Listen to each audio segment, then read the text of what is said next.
ലോകത്ത് തന്നെ ആദ്യമായി പോത്തിന്റെ പുറത്ത് പെട്രോളിങ്ങിന് ഇറങ്ങിയിരിക്കുകയാണ് ബ്രസീൽ പോലീസ്. ബോബ് മാർലിയുടെ പ്രശസ്തമായ ബഫല്ലോ സോൾജിയേഴ്സ് എന്ന ഗാനത്തെ അനുസ്മരിച്ച ഈ പോലീസ് സംഘം ഇന്ന് ബഫല്ലോ സോൾജിയേഴ്സ് എന്ന് അറിയപ്പെടുന്നു. ഇത്തരത്തിൽ വളഞ്ഞു കയറിയ കൊമ്പുകളുള്ള കൂറ്റൻ എരുമകളെ പെട്രോളിങ്ങിനായി ഉപയോഗിക്കുന്നത് ബ്രസീലിലെ മറാജോ ദ്വീപിലെ പോലീസാണ്. പോലീസ് ഉദ്യോഗസ്ഥർ വർഷങ്ങളായി ദ്വീപിൽ പെട്രോളിംഗ് നടത്താൻ എരുമകളെ ഉപയോഗിക്കുന്നുവെന്നാണ് റിപ്പോർട്ടുകൾ പറയുന്നത്. കാർ യാത്ര സാധ്യമല്ലാത്ത വിദൂര ഗ്രാമങ്ങളിലാണ് പോലീസ് ഇത്തരത്തിൽ പോത്തിന്റെ പുറത്ത് പെട്രോളിങ്ങിന് എത്തുന്നത്.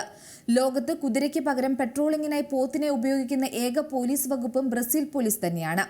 ഏതാണ്ട് സ്വിറ്റ്സർലാൻഡിന്റെ വലുപ്പമുള്ള ഈ ദ്വീപിൽ പണ്ട് മനുഷ്യവാസം കുറവായിരുന്നു. അതിനാൽ പണ്ട് ഇവ പെട്ടെന്ന് തന്നെ പെറ്റുപെരുകി. ഒരു കാലത്ത് ഇവിടെ ഏതാണ്ട് 45,000-ഓളം പോത്തുകളും എരുമകളും ഉണ്ടായിരുന്നതായി കണക്കാക്കപ്പെടുന്നു. പതുക്കെ ഇവ ദ്വീപിന്റെ സാംസ്കാരിക ചിഹ്നമായി മാറി. ആമസോൺ നദിയിൽ നിന്നും നിരന്തരം വെള്ളം കയറുന്ന ആ ദ്വീപിലെ ജീവിതവുമായി വളരെ പെട്ടെന്ന് തന്നെ പോത്തുകൾ ഇണങ്ങി. നിലവിൽ ഇവിടെ മനുഷ്യരെക്കാൾ കൂടുതൽ എരുമകളും പോത്തുകളും ഉണ്ടെന്ന് കണക്കുകൾ പറയുന്നു. ഇന്ന് ഈ ദ്വീപിന്റെ സമ്പദ് വ്യവസ്ഥയിൽ ഇവ വലിയൊരു സ്ഥാനം പങ്കുവഹിക്കുന്നുണ്ട്. ഇവ ദ്വീപിലെ സാമൂഹിക ജീവിതത്തിന്റെ ഭാഗമാകുന്നതും ഇക്കാലത്ത് തന്നെയാണ്. പാലുൽപ്പന്നങ്ങൾ, മാംസം, സാധനങ്ങൾ കൊണ്ടുപോകൽ തുടങ്ങി ദൈനംദിന ജീവിതത്തിൽ ദ്വീപ് നിവാസികളെ ഇവ ഏറെ സ്വാധീനിച്ചു. അങ്ങനെ പതുക്കെ ആഘോഷങ്ങൾക്കും ഇവയെ ഉപയോഗിച്ചു തുടങ്ങി. പോത്തുകൾക്ക് കിഴക്കിന്റെ ജീവനുള്ള ട്രാക്ടർ എന്ന വിളിപ്പേരും സ്വന്തമായി.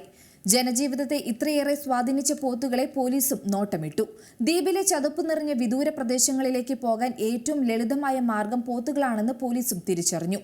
പിന്നാലെ ബ്രസീൽ 8ാം ബറ്റാലിയന്റെ ഭാഗമായി പോത്തുകളും മാറി. 1990-കളിലാണ് ആദ്യ ബഫല്ലോ യൂണിറ്റ് പോലീസ് ആരംഭിക്കുന്നത്. 23,000-ഓളം ആളുകൾ താമസിക്കുന്ന ചെറിയ പട്ടണമായ സൗരയിലെ പെട്രോളിങ്ങിനിട്ടായിരുന്നു ആദ്യ തുടക്കം. ചതുപ്പിലെ ചെടിയിലൂടെയുള്ള സഞ്ചാരത്തിന് ഇവ കുതിരകളെക്കാൾ മികച്ചതാണെന്ന് പോലീസ് പറയുന്നു. ചൂട് ഇവർക്കൊരു പ്രശ്നമല്ല. ഇന്ന് ബ്രസീൽ 8ാം ബറ്റാലിയൻ ബഫല്ലോ സോൾജിയേഴ്സ് എന്നും ഇവ അറിയപ്പെടുന്നുണ്ട്. ഏറ്റവും പുതിയ വാർത്തകളും വിശേഷങ്ങളും വിരൽ തുമ്പിലറിയാൻ സീ മലയാളം ന്യൂസ് എല്ലാ ഡിജിറ്റൽ പ്ലാറ്റ്ഫോമുകളിലും ലഭ്യം.